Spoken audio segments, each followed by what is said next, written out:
Mr. A. When I roller coaster go, yeah, Mr. Wa. When I roller coaster go, say Mr. E. Say E. When I roller coaster go, yeah, Mr. Go. When I roller coaster, Mr. E.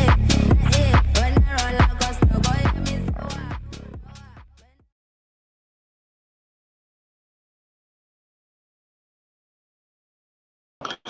Hello, guys. How's it going? Today, I'm glad to have here Danosch from the block and Tomás Pérez Quevedo. Can you guys hear me? I Yes. can hear you. Yes. Oof. Tomás. I don't hear you. Yeah, but we hear you. We hear you. Yeah, no? Can you hear me, Tomás? Do you hear me? Yes. Yeah. We all do. Raymond? Yes, we are here. Can you hear? Oof. We hear you, though. Danosch, you hear me, right? I can hear you. Tomás, it's your computer. Hello. Man. So was No? I'm gonna get out. I'm getting it. You hear us now? Okay, he's coming back in probably. So how's it going, Ray?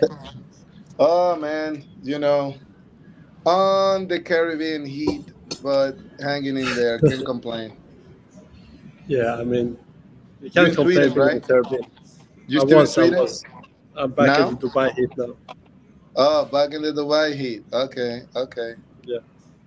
Yeah. I think. Tell me. Yeah, I think Dubai is a little bit harder than the Caribbean. I'm not sure. At this point of the year. Tomás, can you hear us now? Yes. Okay, perfect. Okay, so let me start right off again. Good afternoon, good morning for everybody. Okay, this is Raymond Ratty from BlockCon. Today we have here Danosch from the block, who is the CEO of the block, who's doing an amazing job over there in Dubai. And on the other end, we have Mr. Tomás Pérez Quevedo, who is the co-founder of Makachain. He's joining us today from the best state of California.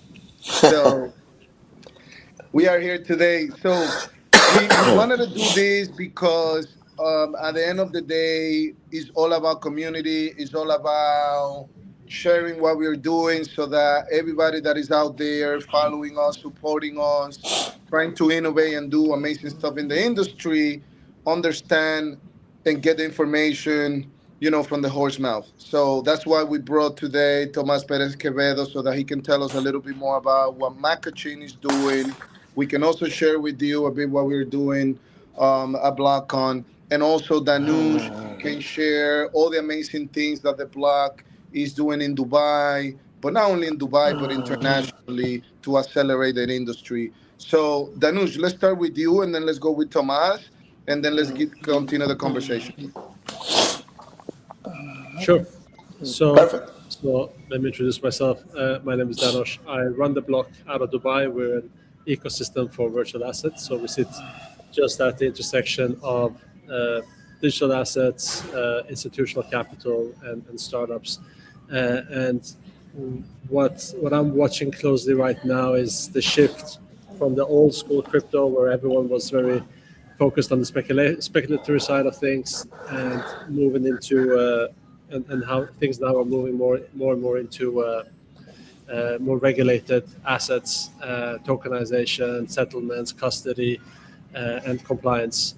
And I think it's important for executives to be aware of this shift. There's no longer the wild west that's kind of slowly disappearing within crypto. We're moving towards a more serious frameworks, and I believe that the institutions are taking the lead on this, and it's exciting to see what's happening.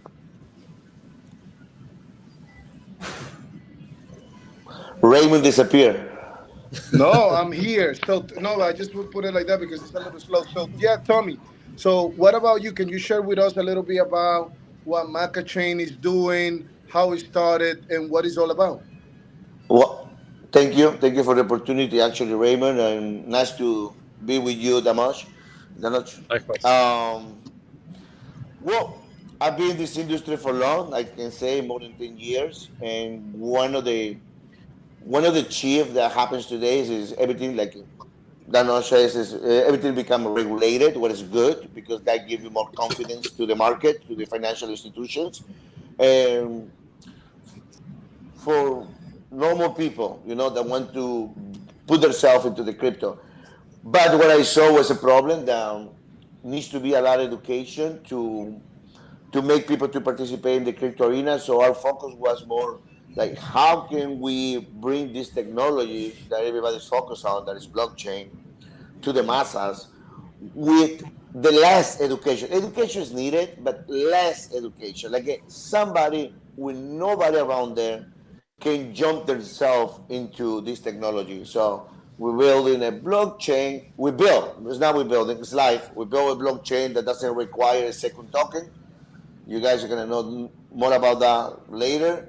At the same time, decentralized payment solutions, decentralized wallet, and functionality that can any chain works in one place, and people has the opportunity to move their fiat currency to their cryptocurrency in different parts of the world. So our focus right now is Latam, like Argentina. Soon we're going to be maybe Dominican Republic and Bolivia, building stable tokens for those countries, and partnering with companies like TheBlock can give the opportunity to people to tokenize assets. And that's one of the things that is very important because there's a lot of companies out there that they tokenize, but it's not about just tokenization. It's about infrastructure. It's about community, because if you tokenize something and you don't have a market to sell, you just waste money. So that's very important. So you have to build communities, less education, easy, transparent, decentralized, and that's it. That's our focus in reality. So Tomás, quick question. If I understood correctly what you're saying, so what you're saying is that Makachain is a blockchain, is a layer one blockchain that does not require gas fees for people to use it or be part of it. That's what you're saying? Yes. It's like you have to think about. Let's think about Visa, Mastercard, ACH. All these are rails to move money. No one of those rails needs a different token in order to move what they want to move. But before, all the blockchain was built on the speculation side. So more people use my token is gonna go up in price, I make my revenue on that way. In our case, it's different. In our case, we build another rail, like it's Visa, like it's Mastercard, like ACH, that we allows people to move the assets that they want to move without need any other assets. Okay? Okay, perfect. Now, Danush, so what can you tell us about the block in the sense of think of it like a Web3 project, think of it any payment solution, any blockchain like what Makachain is. How how can they become part of the block, the ecosystem? What benefits do they have? How does it work? Tell us a little bit more about it. Yeah, so we're probably one of the first Web3 projects out there that actually has a very strong retail presence in the UAE or anywhere in the world for that matter. So we have this very big experience center in one central where that acts as a deal flow funnel for us. So people come there, we have lots of events, Yesterday we had an event with 300 people. It was more focused on AI. And now we're opening up another space, which is a big co-working space in Dubai, in the heart of Dubai, for Web3 people. So we're building this very strong, solid ecosystem. We're looking to expand to multiple countries. By the way, is my sound? We good? hear you. We hear you. We hear you. Yeah. So what we help is we help companies go to market faster. We help them with legislation. So if you need the bar license, we get them licensed. If you need access to the right partners and stakeholders, we connect you with the right partners and stakeholders through the ecosystem that we built. We help with capital formation, and we also help with brand presence and visibility. So those are the main things. Basically, anything that a company needs to go to market, and particularly in the UAE, that's what we do. And one of our biggest focus areas is tokenization. So we do tokenization advisory end to end.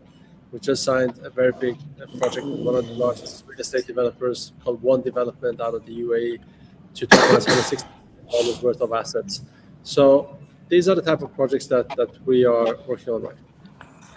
Wait, so Danosch, now, if I understood correctly, what you're saying is that if I'm part of the block, now coming soon, I will be able to have a co-working space, so technically an office where I can work and operate from, but at the same Yeah. time, I'll be able to have access to tokenization advisory end to end, and also access to the space that the block has on One Central for activities, activations, and all that sort of stuff.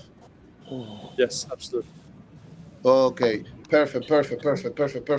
Now, Tomás, when we talk about Makachain, can you share with us a little bit about the products or the focus of the blockchain? We understand that it's a zero gas fee blockchain, but what is the target of Makachain at the moment? What is your focus? What would you like to achieve for the blockchain in the next 6 to 12 months? Well, the adoption that we think we're gonna have is based on building stable tokens for different currencies. We are focusing Latam. At the same time, doing that give the opportunity to people to do money transmittance, because one of the biggest problems, and everybody knows, many Latam people work in Europe, they work in United States. Now a lot of Latino people work in Middle East, Dubai, and they need to move their money to their family in other countries. So if they do it to the normal rails, maybe between 5 to 8% that they have to pay. But if we tell them that they can do it to crypto using our blockchain, will be easy, faster, secure, and cheaper. Because 5 to 8% is a big problem. I would love to be in the African market, that they are the ones who suffer the most. I still working on Latino market first, but then Africa will be a next step to go. Just making solutions for people using crypto. But then I understand that Maca has different approaches. One is through Maca Pay, the other one is through Maca Wallet, and the other one is the Layer One blockchain. Can you share some insights about those three pillars of what the Maca chain ecosystem Well, is? okay, so anybody up there that are using Ethereum, Solana, Monero, any other chain, they can bring all the assets to our chain and they can move it through our chain without requirement of any gas token. That's Maca. We built MacaPay. MacaPay is a way that any business can go into our website and create an account. If they have a website that they sell products, they can activate MacaPay so they can start receiving crypto right away. The good thing about that is that they can receive any crypto. People can pay with any crypto, but our system bridge and swap so they receive the crypto that they want. I want to receive USDT, Ethereum. People can pay me in Solana, Tron, any, and I receive what I want. Total decentralized, going from the customer hands to business hands right away, the payment solution. So iGaming, casinos online, online stores can use MacaPay. We have POS systems. If you have a restaurant or any type of business that you want to charge people in presence, you can use our system too, Macapay. So that's in the payment side, and we fix many problems there. You're never gonna lose any token, even if you send it in the wrong chain, or even if you send the wrong token. We fix that. For the other side is Maca Wallet. Maca Wallet is a way that people can move, bridge crypto from other chains to our chain. And we have something very good there, because remember, Bitcoin in the beginning, it was given to the people. And then people, when they start having Bitcoin, they realize that Bitcoin has a price, and then they start using it. But nobody bought a Bitcoin in the beginning. There was being given. So we partner with gaming companies. When you go to our wallet, Maca Wallet, it's in Google Store or Apple, you can download, you can go to play to earn, and you can play games and earn tokens for free. You don't have to pay anything. The idea for us is give the tokens to you, and then when you see those tokens go up in price, down in price, you start paying attention. You start learning, but not because somebody's teaching you, it's because you're going through the process. And then people can get into the system. So that's our focus in Maca Wallet, is simple, but allows people to earn crypto before they can buy crypto. So for new users. And then we partner with a lot of companies that are in the gaming industry so they can use our services. I don't know if that's, No, but that's kind of what we do.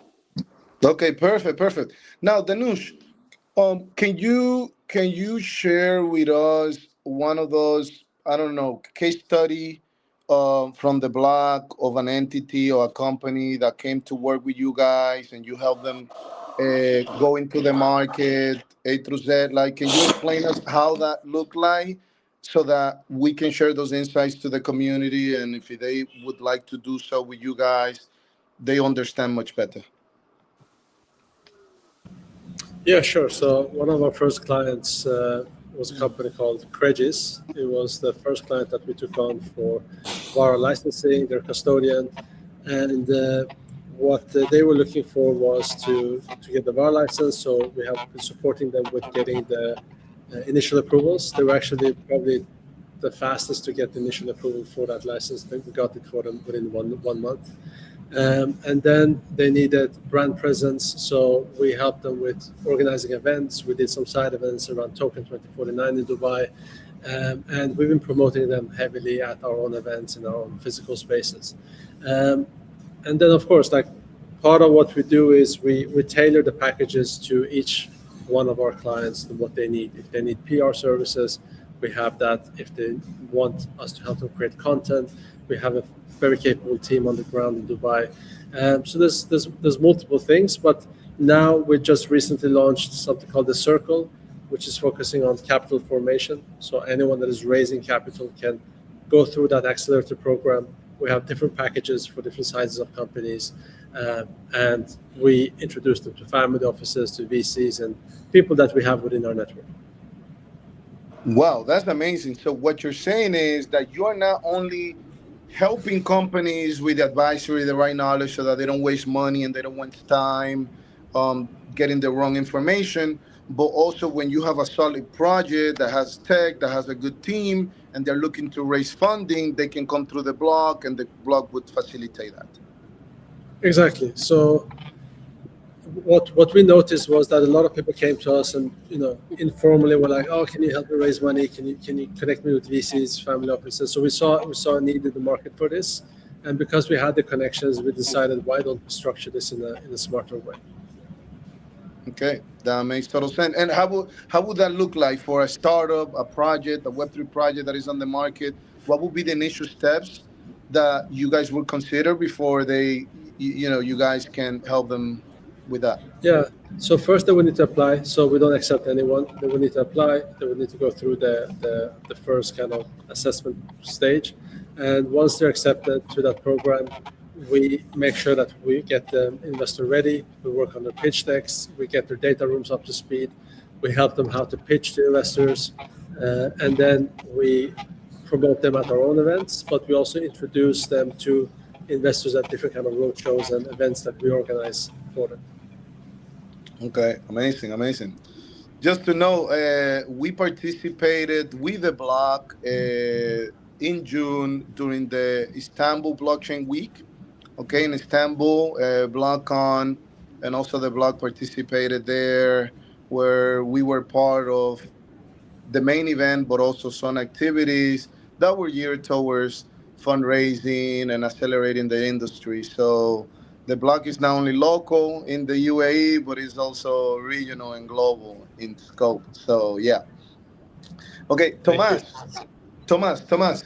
So I now when we talk about acceleration, we understand that at Makachain, you have an opportunity for projects that have transactions, projects that are working, whether they are on the gaming space, whether they are in any related industry, so that they can come and build on the blockchain or use the wallet. How would that look like? How do you support projects so that they can become part of the Maca ecosystem?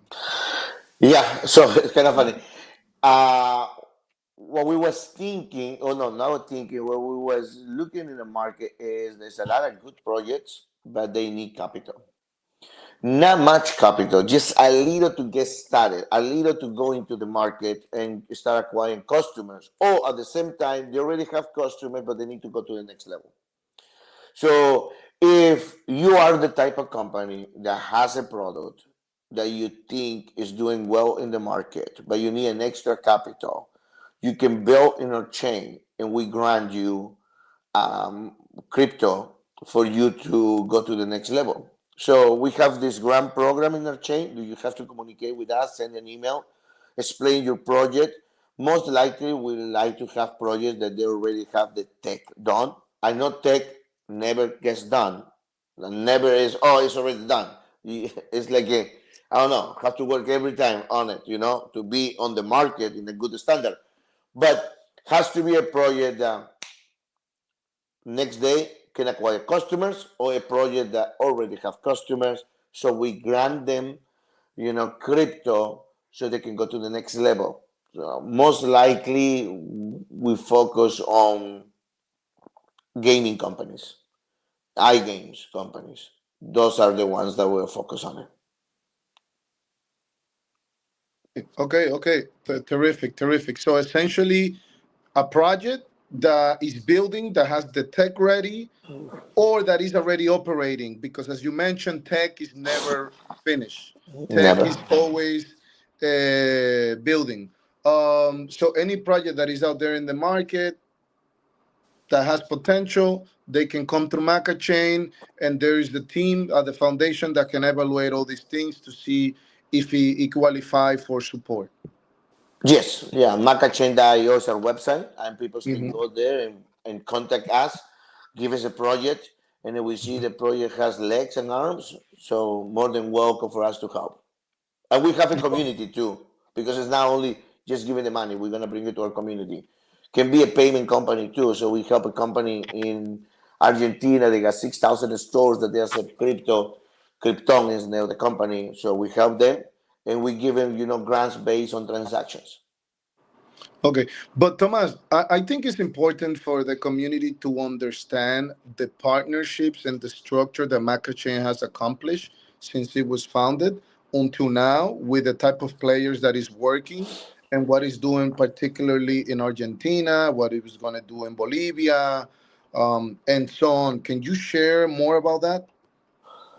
Okay, so building a blockchain maybe is not a big deal. Let's put it that way. So we are EVM comparable blockchain, 4,500 transactions per second. So we're there. The first problem, the first challenge is businesses. If they use our blockchain, normally they have a custodial companies that protect their assets. So we partner up with Fireblocks, and we partner up with Craigslist. Those are companies that they are custodial company. Segrid, sorry, with Segrid, the company that you've been talking, Danosch. So we partnered up with them. So now, if somebody wants to use our chain to move assets or keep their assets, those companies can be custodial. So that's the first part. Because we didn't have a gas token, we get a contract and partnership, not a contract, a partnership with a company called Stable.io, that is a portfolio company of Tether. They launched Argentina stable token called Arce. So people can, Argentina is the country in Latam that has the most adoption in the market. And the reason is not because they're smartest. I don't say they're not smart, but they're not the smartest. It's because they don't trust in the government, they don't trust in their bank system. And they have a double price on the dollar. The dollar has a different price in the bank that has in the streets. So they have to adopt crypto in order to protect their assets. Argentina was the first country that we have to build a stable token through this company portfolio Tether. And they use a blockchain. It's another rail, like Visa, MasterCard, and people go to the stores and pay with crypto. The stores decide if they want to receive crypto or fiat, but people pay with crypto. When people upload the money into their wallet, they will automatically be converted into crypto, and all the transactions being done in crypto. And the good thing is that helps people go from Argentina peso crypto to dollar crypto anytime they want without leaving his home. So we did that.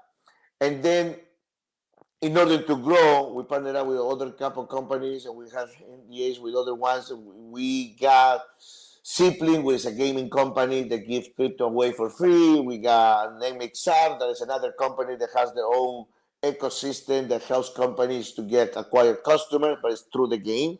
And people can play. It's for free. They can make up to $50 a day playing for free. We partnered up with GIG. It's another company that is a company that has the partner with a telecom company in South Africa and Philippines. And if people do some tests or they do answer some questionnaires, they receive free data in their countries.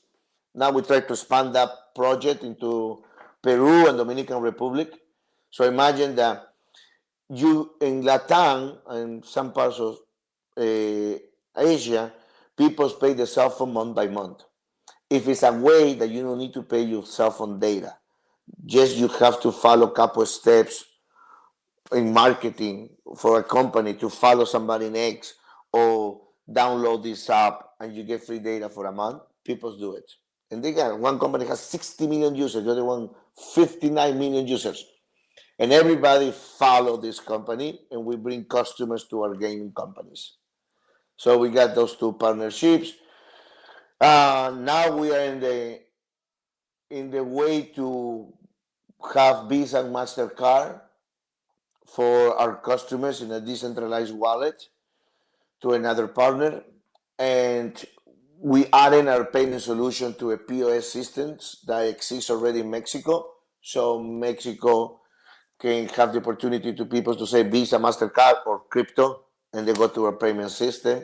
So we're doing those integrations. We're excited.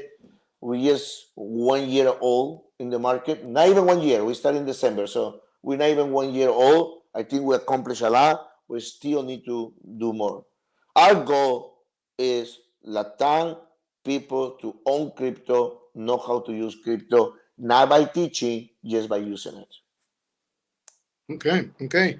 Now, Danosch, going up to you now. So at TheBlock, when you look at Credits is one of the organizations you have worked with, but when you look at other organizations that are in your ecosystem, how do you see them collaborating and working together? Do you already doing something where you put them to do that? Like you help them do those type of partnerships, not just like exposure, but like those partnerships that would bring customers, that will bring, users and so on. If you do, how you guys go about that? Yeah, that's a great question. Look, we actually developed our own AI tool to onboard members and then assess their needs. And based on the database that we have and the register of other members, we can more easily introduce them directly through that tool to other members and create these partnerships. And the tool is also created a way to generate leads for those clients. So it's a pretty advanced tool that we developed in-house. And that's what we use for member onboarding and member growth. But then it's also, we look and speak to them and really understand what is their needs, who are the people and companies that they need to speak to. And sometimes it's just, the relationships that we have built. We know when someone needs something and from where and how they can source it. So we just make those personal introductions as well.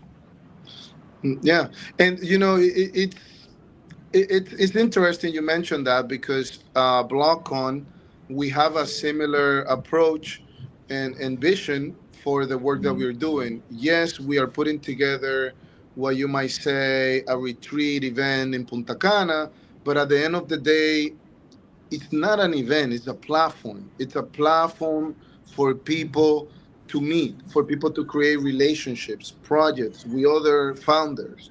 Okay, for you to not feel rushed so that you have time to develop and nurture a relationship that you made when you come to BlockCon. That's what we want to do because we find that people do business with people they like, with people they know. People don't do business with strangers. Okay, so either you come out with a great relationship or you come out with a great friend. And maybe that great friend is not the one that is going to help your business directly there, but that's the guy that has the keys to help you with the friends and people he knows. So usually when you look at networks, you are like one, two networks away from the right person that you would like to meet, right? So Tomás says seven, but it's quite interesting. So that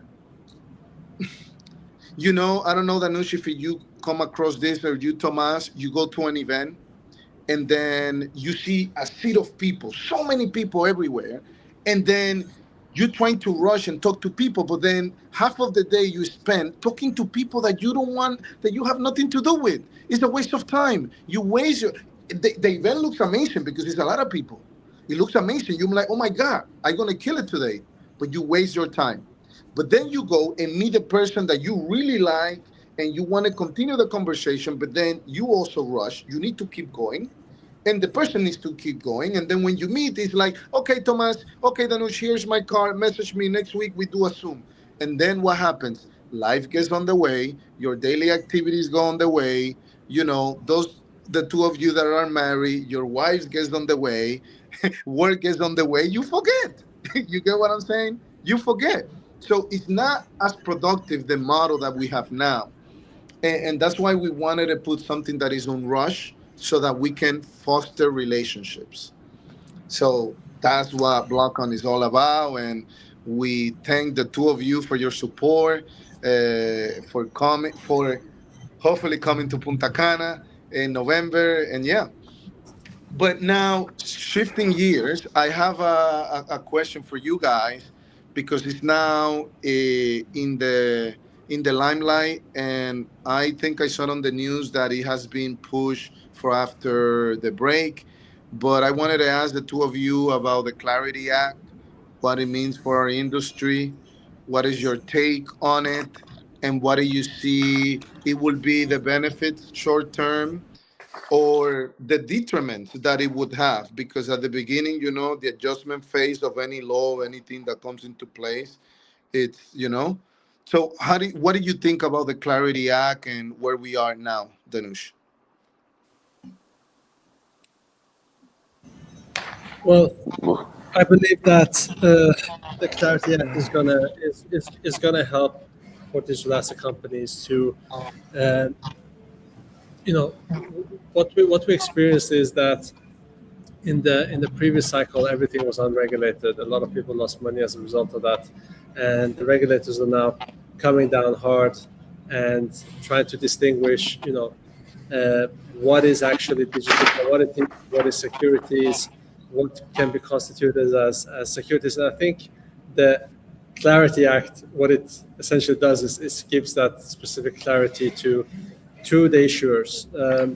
And what we're gonna see is that there's a contrast um, with the Clarity Act and what VAR and ADGM are doing, because the US still sits on the most valuable crypto market in the world, and um, they don't have the statutory clarity that we have, for example, in the UAE.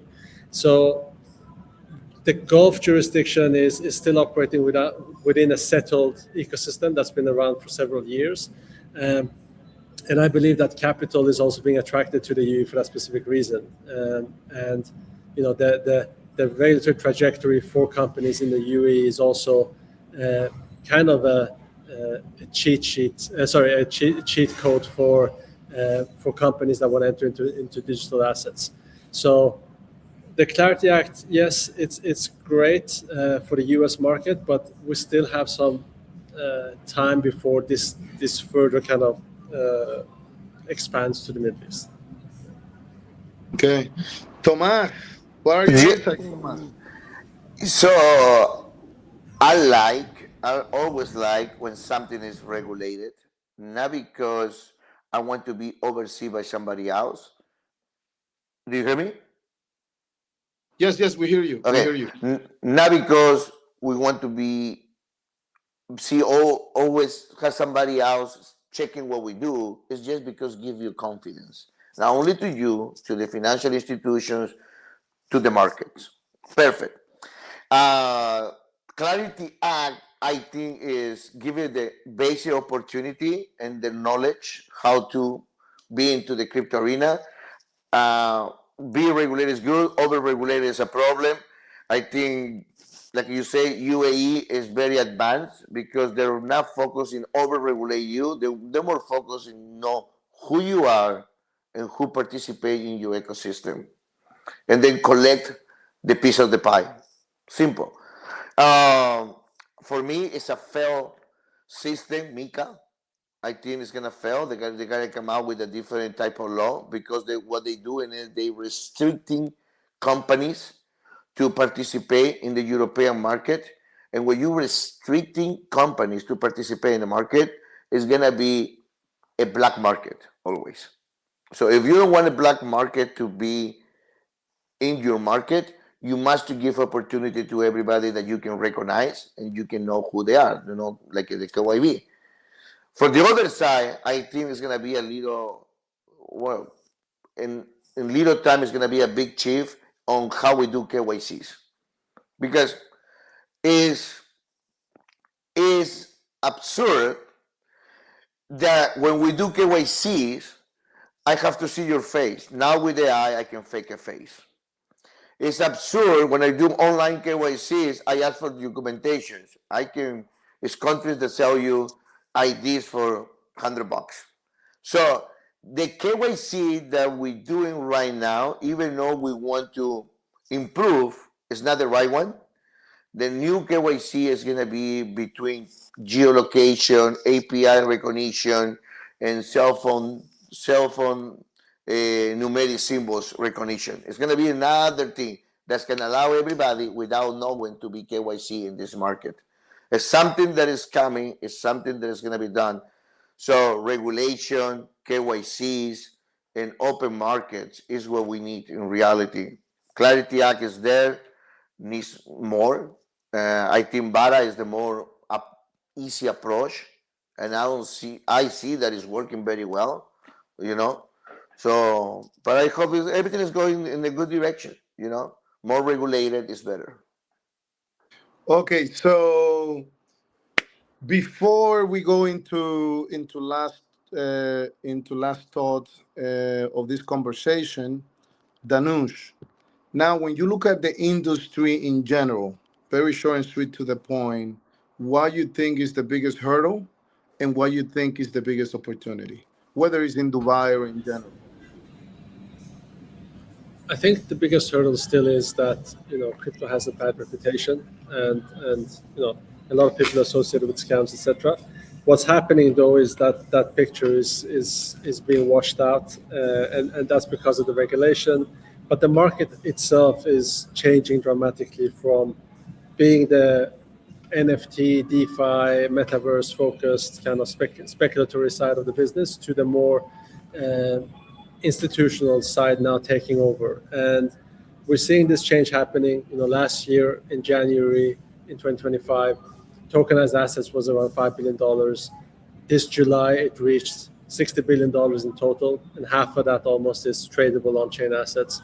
So this is not just a hype. This is not just a fluke. This is actual infrastructure being built, and this is happening in real time. So the biggest opportunity, for good or for worse, is happening on the institutional side. The biggest challenge that I see with that is still crypto is not as democratized as we were hoping for.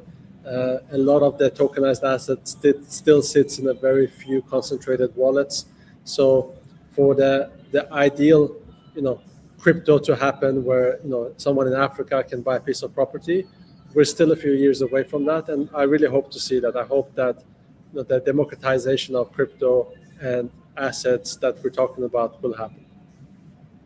Okay, okay. And Tomás, shoot away. Biggest opportunities, biggest challenges of our industry. Yep. Well, the challenge always is going to be in education, because you cannot educate people that doesn't want to learn. And companies invest so much money in education that goes away. That's the biggest challenge, educating people. Second, like he says, is reputation. So, but the reputation has both sides. The person that builds something that is a fake, and the person that loves to buy fakes. you know, it's, some people think crypto is a way to get rich quick. And yes, a lot of people got rich very quick. Don't get me wrong. But it's not like that. Like everybody can get rich quick. Impossible. Okay. Adoption. Adoption will happen when products are not falling into the market. For me, one of the products that fell in the market that a lot of people, industries put money on it was the beginning of NFTs. So we got to make sure that when a new product comes into the crypto arena, we not jump right away. We have to see the works. NFTs was one of the things that pushed people away from crypto. A lot of people got away from crypto because of NFTs. Meme coins, same thing. Yes, I know Solana makes so much money with that, but meme coins hurt a lot of people. But again, people that want to get rich quick. So education is a big factor. Too much free education in crypto arena. I believe that is a point right now that people need to pay to be educated, not get it for free. Free, by the end of the day, is going to teach you everything, get you excited, and take you to a different company that's going to scam you. So that's the way I see it. So, but that problems brings opportunity. So what is the opportunity in the market? Be honest, build the good relations, find companies that want to go to the market, try to create your network. The person that's going to make the most money in crypto is not the one who is the tech savvy, it's the people that has the biggest reputation and the biggest network. Yeah, that's why Tomás is where it is today in Danosch. So, you know, I actually agree with a lot of your comments, Tomás and Danosch. What I see personally today, being in the market since 2017 and seeing a lot of the ups and downs, is that you see back then most of us what we know, it was self-taught. We learn by doing. We learn by losing. We learn by, you know, we just learn by doing. Simple as that. On the job training. That was our experience.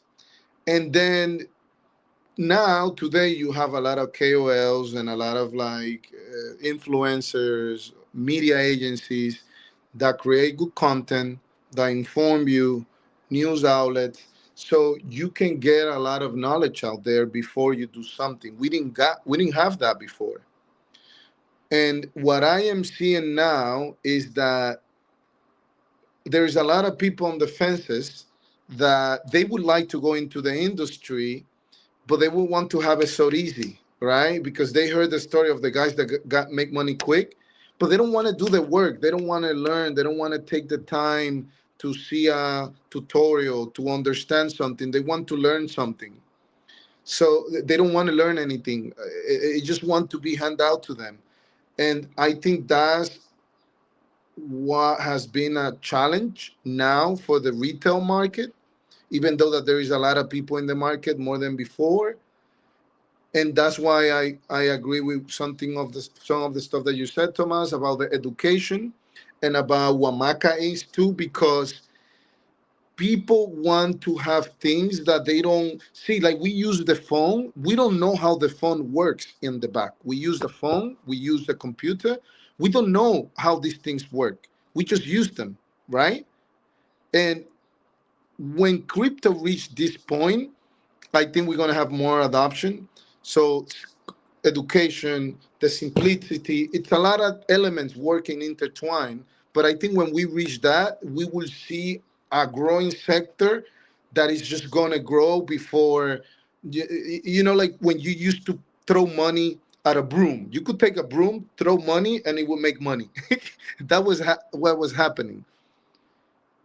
I just think that education, yes, and simplicity is probably what's going to take us to the next stage in combination with clear rules, clear laws, clear regulation.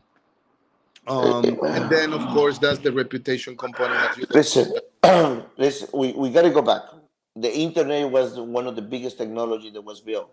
Internet, and how long took them for go to creating the internet, creating a website to show your business, and then creating your website that not only show your business that you can sell a product because financial institutions, banks come to online and online sales happening. Look at what is today. Takes time. The question would be, we want to be just a users of this technology, or we want to be a participants of the technology. It's about people. Everybody in this audience, it's up to them. If you want to be a participant, be really open mind to move and change quick, because technology today changes faster than ever. Okay. So last thought, guys. Danosch, the block, where you at? What are you doing? Next steps, closing remarks, what you can share with us. Yeah, first of all, thank you guys for this great session. It's been a pleasure to be here with you. Uh, where we are right now, we are heavily focused on tokenization. I think that we just signed a very interesting partnership with Tribe. They are a tokenization project out of the UAE, focusing on community-owned assets. We just signed that with them yesterday. But more so, our goal over the next 12 months is to just double down on tokenization, helping anyone that wants to tokenize any sort of asset, and of course, participate at BlockCon in Punta Cana. Amazing, amazing, amazing, amazing. Okay, the agenda is going to be out pretty soon, so we're going to keep moving on that. Tomás, lasting thoughts, uh, Makachain, what is happening? What you want to share with us? Our focus right now is, yes, I'm not going to move out of home actually until September 28th. I'm going to be here closing deals, getting new partnerships, new companies that are going to build in the blockchain. But then we're going to be in Vegas as an iGaming event. That is the same time I think it's in this Lisbon on the September 28th. And then we're going to be in Token in Singapore. After that, we're going to do a Plan B Lugano, and then Merch Madrid, and then Sigma. That way everybody's going to be in Sigma Rome in October. November, Sigma, 3, 4, and 5, November. And then BlockCon. I'm going to see you in Punta Cana. Yes, yes, yes, yes, sir. Yes, sir. Yes, sir. Okay, guys. So look, thank you for this. So what we're gonna be doing, Danush, is let's see when we back in Dubai if we can do something at the block to keep pushing. So we can do something the block, Maca, BlockCon coming up before the event, and then hopefully just a month before the event in last week of October, first week of November, we can do also another AMA so that we can keep pushing and sharing the insights with the community. So yeah, thank you, Thomas. Thank you, Danush, and see you soon. Thank you. Thank you, Danosch. See you, man. Bye bye. Bye bye.